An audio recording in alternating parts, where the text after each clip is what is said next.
بسم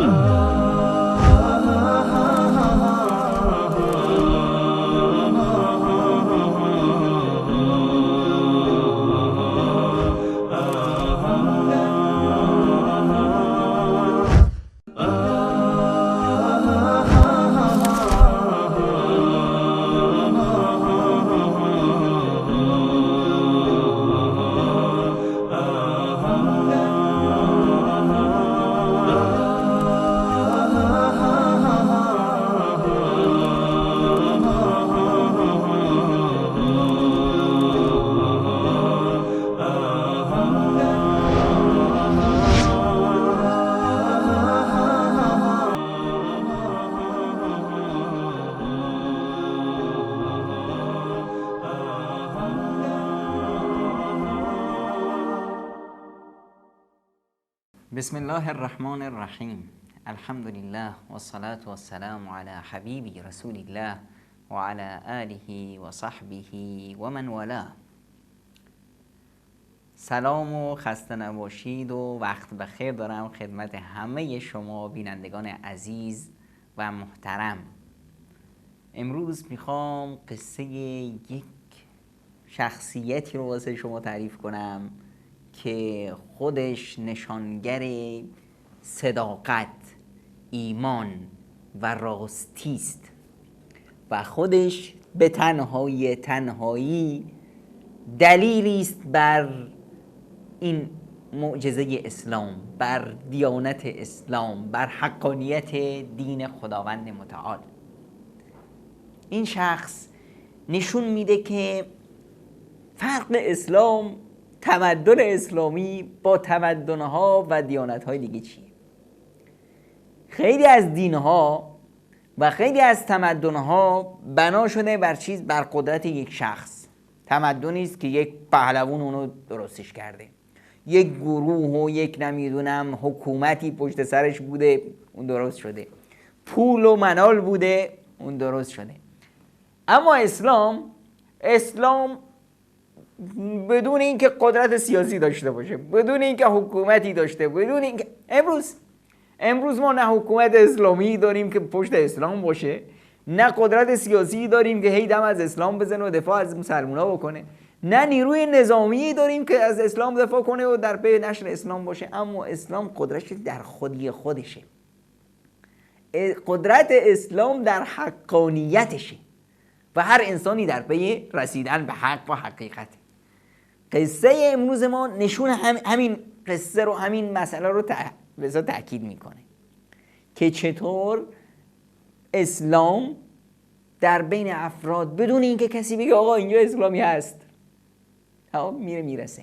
امروز ببینید درصد و آمار افرادی که در کشورهای اروپایی، در چپ و راست دنیا، در گوشه کنار دنیا دارن مسلمون میشن و اسلام میآورن، خیلی هاشون هم بعد از اینکه مسلمون میشن مسلمونا رو میبینن میگن ای الحمدلله، خدای تو رو شکر، ما اسلام رو شناختیم قبل از اینکه این مسلمونا رو بشناسیم.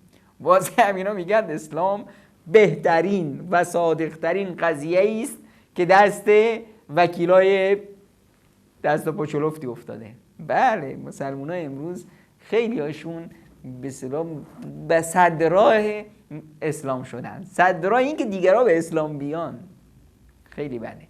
اما ببینیم این قصه دوست عزیزمون، این شخصیتی که تاج سر اروپا بود و اومد مسلمون شد، این قصه رو با هم میشنویم، البته بعد از این یک برنامه کوتاه. حضرت پیغمبر خدا به حضرت عایشه چقدر محبت دارد، لذا روزی که روز حضرت عایشه فرمان روایی و مملکت و پادشاهی و ملک من چیز زیاد نمیشه. خداوند و رسولش فرموده‌اند به اتمام رسیده باشد. و حدیث نواس بن سمعان. اجازه بدید قبل از اینکه این حدیث رو بیشتر باز کنم، به سال حق، ندای حقیقت. الله به فرمان خویش حق را تحقق می بخشد، هرچند برای مجرمین ناخوشایند باشد.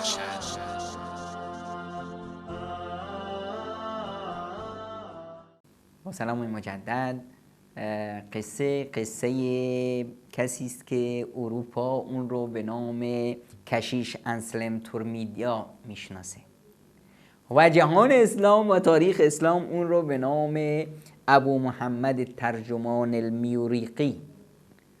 اسمش رو هم میبینی همچی اروپایی است. بله خودشه.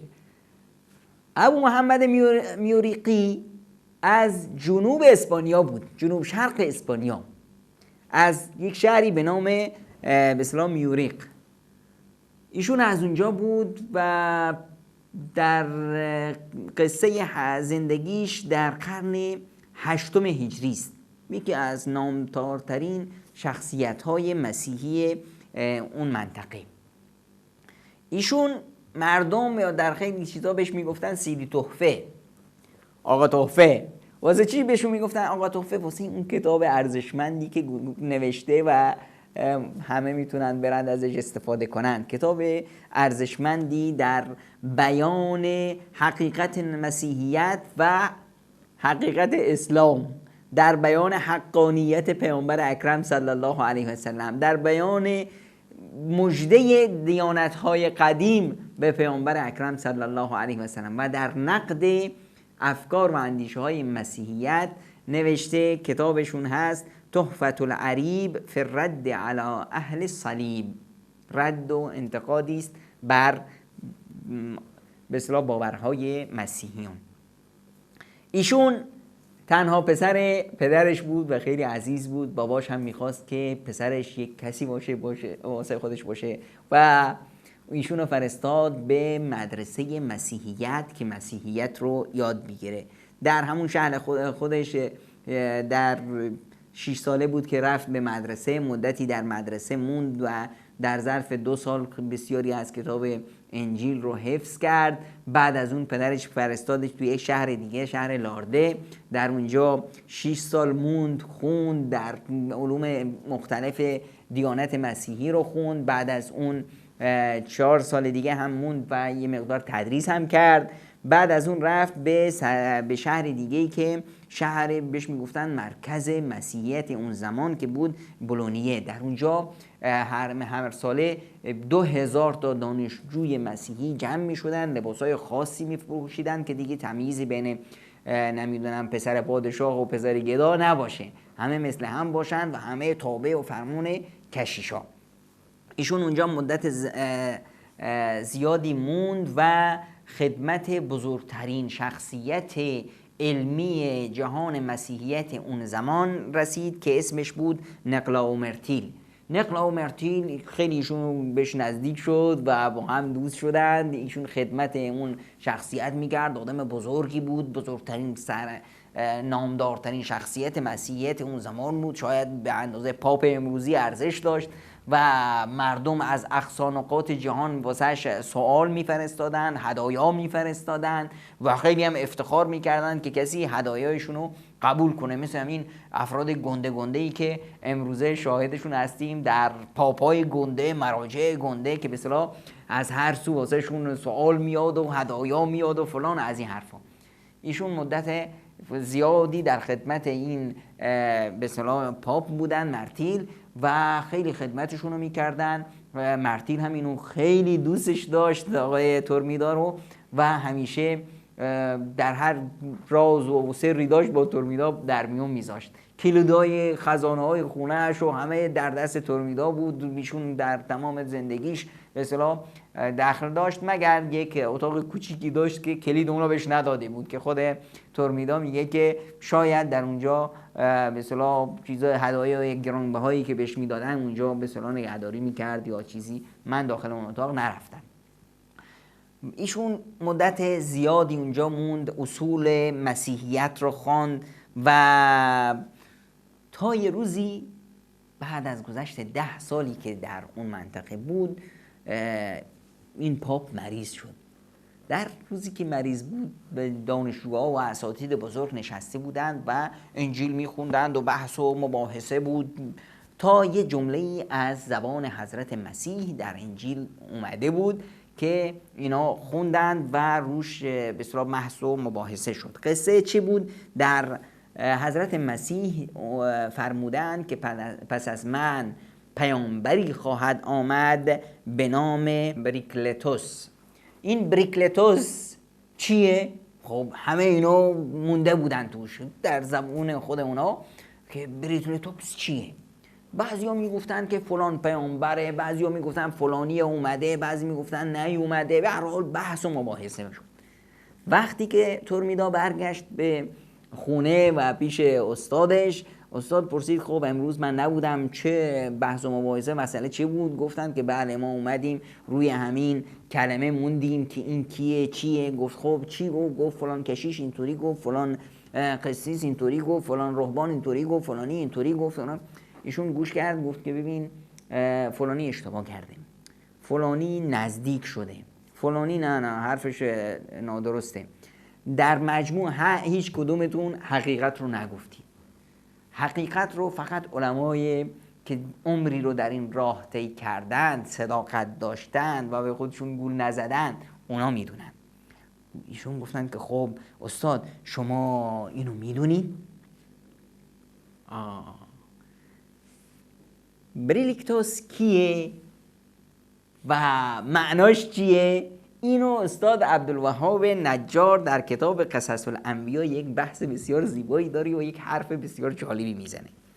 میگه که من رفتم پیش یه دکتری، استاد بسیار بزرگ، پروفسوری در دکترای ادب زبان یونانی قدیم داشت، ادبیات زبان یونانی قدیم. من اسمش بود دکتر کارلو نلینو. من رفتم پیش دکتر کارلو نلینو، گفتم که جناب بیا به من بگو که همین بریکلتوس معناش چیه. گفت والله کشیشا میگن که معناش اینه و اونه و فلان. گفت ببین آقا دکتر، شما یه پروفسور هستید و متخصص این زبان، من از شما نپرسیدم که کشیشا چی میگن، من از شما پرسیدم که آقا زبان در اون زبان یونانی قدیم این معناش چیه. من از شما میپرسم به عنوان یه متخصص. گفت والله معناش اینه که یعنی کسی که زیاد تعریفش میکنن، زیاد حمد و ثناشو میگن، زیاد ازش تعریف خوب میکنن، اسمشو به خوبی میبرن، یعنی اسم تفسیر از خوبیت، از حمد. گفت یعنی اسم تفسیر از حمد؟ بله. گفت اسم تفسیر از حمد ما میگیم کبیر اکبر، تفضیله بزرگ بزرگتر. اسم تفسیر از حمد هست احمد و اسمی از اسماء پیامبر اکرم صلی الله علیه و سلم هست احمد. کارلینو به من نگاه کرد، گفت که آقا شما زیاد حرف میزنید و از کوزه در رفت. بله حالا این رفیق ما، این پاپ بزرگ به ترمیدای عزیز چه جوابی داد؟ این رو بعد از این میان برنامه کوتاه با هم میبینیم. خدا صلی الله علیه و سلم فرمودن انما ما رو تعلیم میده، قرآن رو به ما میآموزه. همچنین در مورد فضیلت یعنی چیزی جواب نداد. بار دوم هم اعراض کرد. بار سوم وصال حق، گامی در راستای بیداری.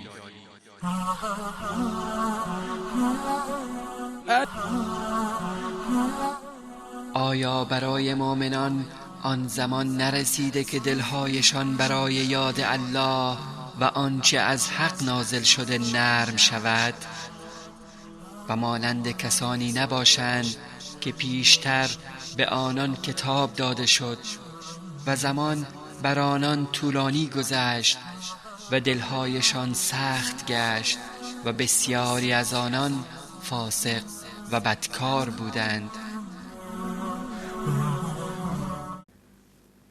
با عرض سلام مجدد خدمت شما عزیزان. بله بود گفتیم که کشیشان و اساتید بزرگوار با هم نشسته بودند و بحث می‌کردند روی یک جمله‌ای که از حضرت مسیح علیه السلام اومده، که حضرت مسیح مژده دادند که بعد از من یک پیامبری میاد که اسم این پیامبر هست بریکلتوس.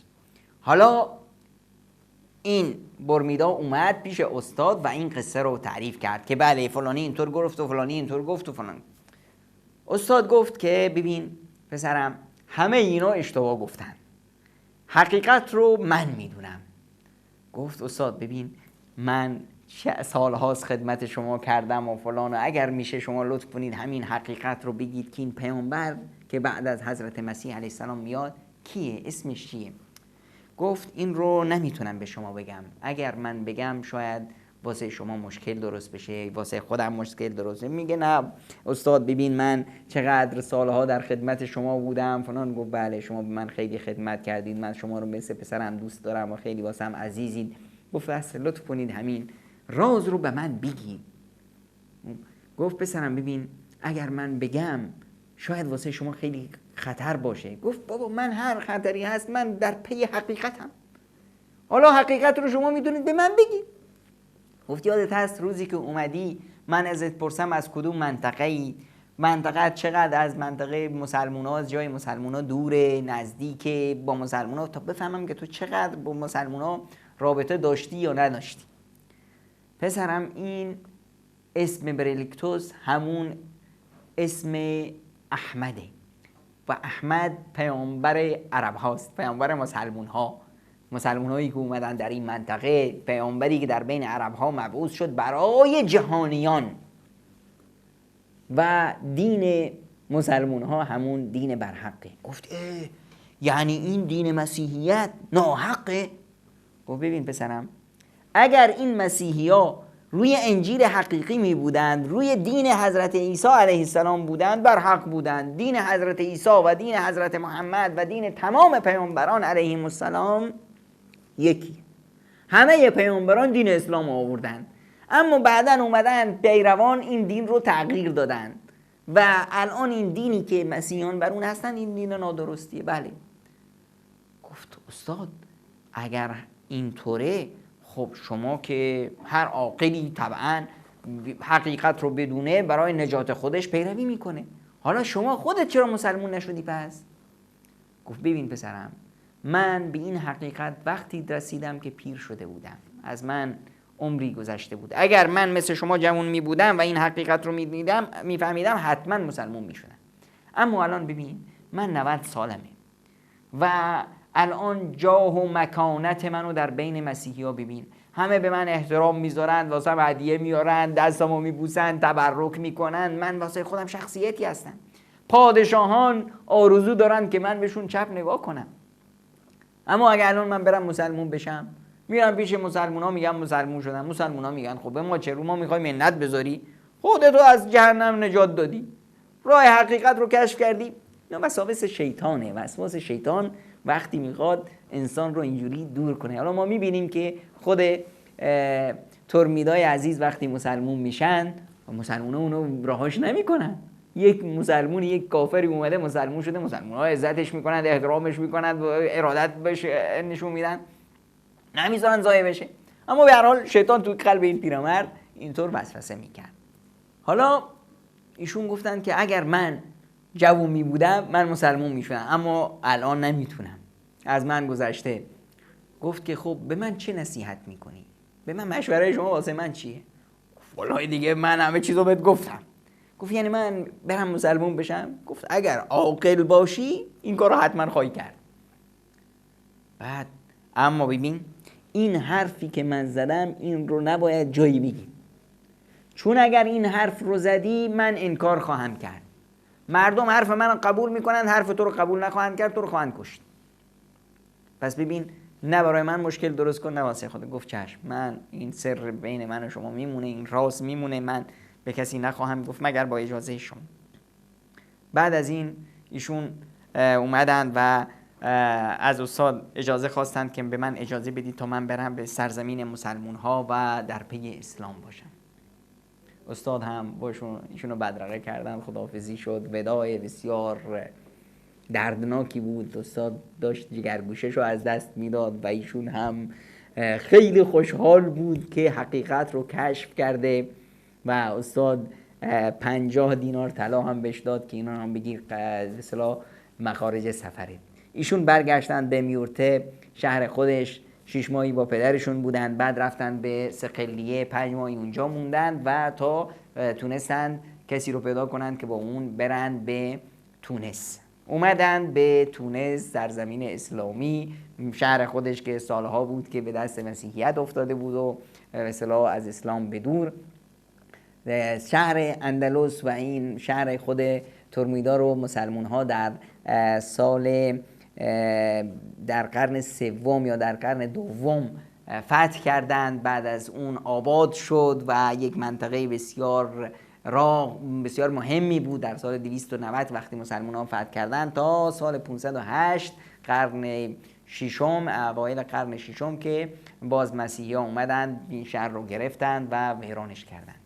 به هر حال رفیق ما اومد رسید به تونس که رسید خبرش رسیده بود به مسیحی های تونس، همه بلند شده بودن اومدن، تاجرای بزرگ مسیحی ازش استقبال کردن، کشیشا و جشن گرفتن که استاد بسیار بزرگ، کشیش بسیار بزرگی تشریف آورده. ایشون مدتی در بین اونها موندند، این طرف دعوت و اون طرف جشن و اون طرف به دبستون و به هر حال بهشون خیلی خوش گذشت و ایشون منتظر بودن که چطور حلقه وصلی پیدا کنند و به مسلمونا برسند. در این اثنا بود ازشون پرسیدند که آیا این پادشاهی منطقه کیه؟ گفتند که اسمش ابوالعباس احمد سلطان تونسه. خب چطور میشه باش حرف زد؟ این کسی هست که در حاشیه اطرافیان پادشاه که زبان مسیحی ها رو بفهمه؟ گفتند بله، یک پزشک خاص پادشاه اسمش هست یوسف طبیب، این زبان ما رو میفهمه. خب ایشون هم از فرصت استفاده کرد، رفت خونه یوسف طبیب، رفت و همه قصه شو واسش تعریف کرد. یوسف هم خوشحال که یک عالم بزرگ مسیحی اومده مسلمون میشه. گفت خب پس من شما رو بیارم پیش سلطان. گرفت بردش پیش سلطان، این هم قصه شو برای سلطان تعریف کرد. سلطان خیلی خوشحال شد و گفت با گوش باز بیا در اسلام بیاور. گفت پادشاه قبل از این که من اعلام اسلام کنم شما بیا و از مسیحی ها بپرس که من کیم، که این باعث بشه که اونا هم به طرف اسلام بیان. از اینا بپرس که فردا اینا هر کسی که دینشو عوض کنه تهمت ها آماده است، چک برچسب میزنن پشت گردنش. پادشاه گفت شما همون کاری میخواهید بکنید که عبدالله ابن سلام از پیامبر خدا صلی الله علیه و سلم خواستن اون کارو بکنند. عبدالله ابن سلام کی بود؟ از پیامبر چه خواست؟ بعد از این میان برنامه.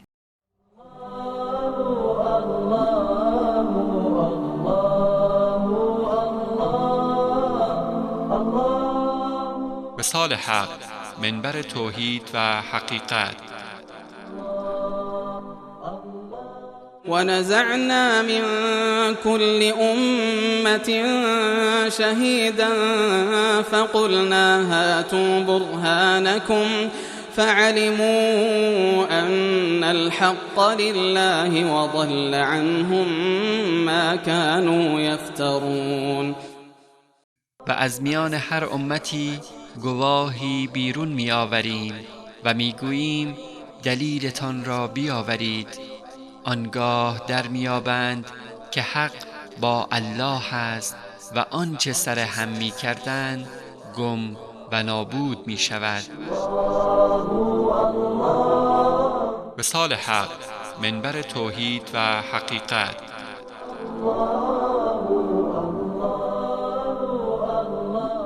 با عرض سلام مجدد. بله، ترمیدا اومد رسید به پیش مسلمان ها، پیش پادشاه تونس و قصه شاسش تعریف کرد و ایشون خواستند از پادشاه که شما بیایید از مسیحی ها در مورد من بپرسید و بعد از اون من اعلام اسلام کنم. پادشاه گفت شما همون چیزی رو خواستید که عبدالله ابن سلام از پیامبر خواست. عبدالله ابن سلام یکی از سرکرده های یهود مدینه منوره بود. وقتی پیامبر اکرم صلی الله علیه و سلم به مدینه تشریف آورده بودند، عبدالله ابن سلام خبر پیامبر رو شنیده بود و احوال و روزگار رو میفهمید، نشانی ها و علامت هایی که در کتاب های قدیم بود و میفهمید، سوالایی که این پیامبر ازش بپرسن سوال ها آماده کرده بود که پیامبر که من تا دیدم ازش این سوالا رو میپرسم معلوم میشه که پیامبر حق یا باطل. خب پسرش هم با خودش گرفته بود، رفتن تا پیامبر رو دید گفت اشهد ان لا اله الا الله و انک یا محمد رسول الله. پسرش گفت بابا سوالا رو نپرسیدی؟ گفت که این انسان نمیتونه دروغگو باشه. صورت این انسان صورت دروغگو نیست. بعد از پیامبر خواست گفت یا رسول الله در مورد من از یهودیان بپرس، بعد از اون من اعلام اسلامم میکنم. پیامبر خدا صلی الله علیه و سلم که وارد سرکرده های یهود خواست و ازشون پرسید که عبدالله بن سلام چه شخصیتی است در بین شما؟ همه گفتن ایشون عالم و برجسته ماست، ایشون رهبر و آقای ماست، پدرشون آدم بسیار برجسته‌ای بودن، اصلا اینا جد ارشد انسان‌های بسیار وارسته و پرهیزگار و مؤمن و عالم و دانشمندن. گفت خب ببینید اگر عبدالله ابن سلام ایمان آورد اون وقت شما مسلمان میشین؟ گفتن اعوذ بالله عبدالله ابن سلام مسلمان بشه امکان نداره. گفتن خب اگر شد امکان نداره ایشون. در این اثنا عبدالله ابن سلام اومدن گفتن اشهد ان لا اله الا الله و اشهد ان محمد رسول الله. یا یهودا شما میدونید که این پیامبر حقه، بیایید لجاجت رو بذارید کنار مسلمان بشید. هی همون لحظه گفتن ببین این آدم دروغگوی، اصلا پدرش دروغگو بود، جدد در جد اینا کارشون دروغه. و به این صورت زدن زیر حرفشون. خب ترمیدا همین کارو میخواست بکنه و ابوالعباس پادشاه سرکرده‌های مسیحیان را جمع کرد و پرسید، گفت مهمون اومده پیش شما چند وقتیه، ترمیدا کشیش، در مورد این چی میگید؟ گفتن با ایشون یک عالم برجسته بزرگی هست، در پیش فلان فلان شخصیت ها و فلان پاپ ها خونده و پدران ما و شخصیت های ما علما میگن که ما مثل ایشون عالم وارسته و پرهیزگار و مؤمن و دانشمندی در مسیحیت ندیدیم. بهشون گفت خب اگر ترمیدا آقای کشیش ایمان آورد اون وقت چی؟ گفتن امکان نداره، امکان نداره. گفتن خب اگه آورد؟ گفتن نه امکان نداره. در این اثنا ابوالعباس از ترمیدا خواست تشریف بیارن. ترمیدا اومد و اعلام کرد اشهد ان لا اله الا الله و ان محمدا رسول الله.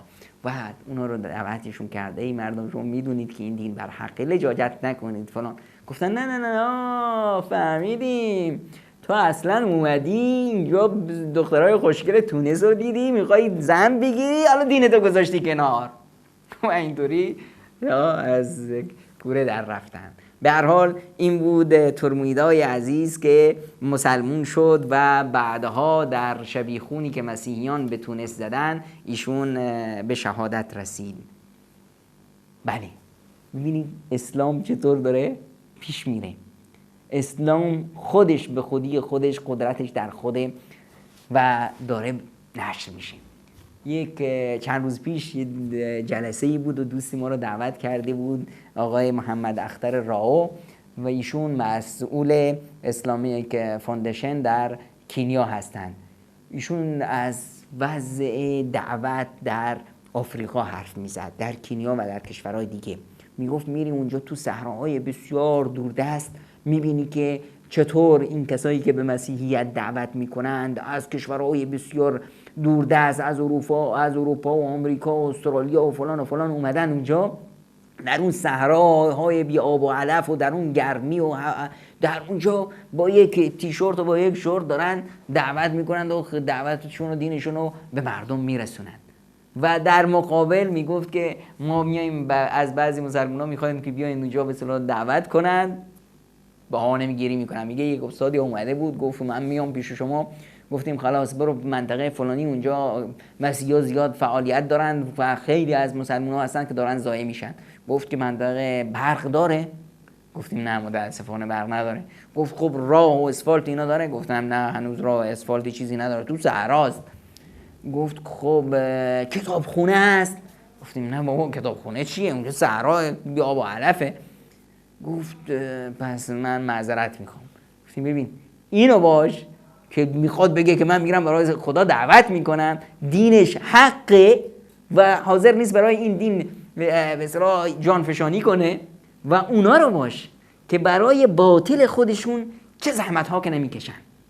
استاد عبدالودود شلبی در کتاب خودش فی محکمه تاریخ چیز جالبی میاره. میگه که رفتم در یکی از معاهد مسیحیت، مراکز تعلیم مسیحیت و تبشیر، رفتم اونجا دیدم که نوشتن ای جوان مبشر، ای جوانی که میخوای بری به مسیحیت دعوت کنی، بیا اینجا، ما در اینجا به شما امید این که در آینده کار خوبی گیرت بیاد، خونه و زندگی خوبی گیرت بیاد، نمیدونم و ثروت خوبی به دست بیاری، این مژده رو به شما نمیدیم.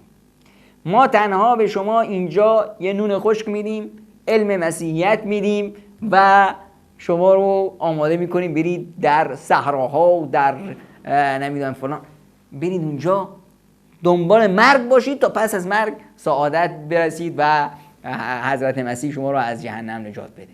میگه با این همینجور صراحتاً نوشته بودن و در پی اینها افراد بسیار متخصصین بسیار وارسته در اطباء و پزشکان و نمیدونم مهندسین و فلان میان اونجا مدارکشون رو میذارن، میگن که ما رو بفرستید برای دعوت.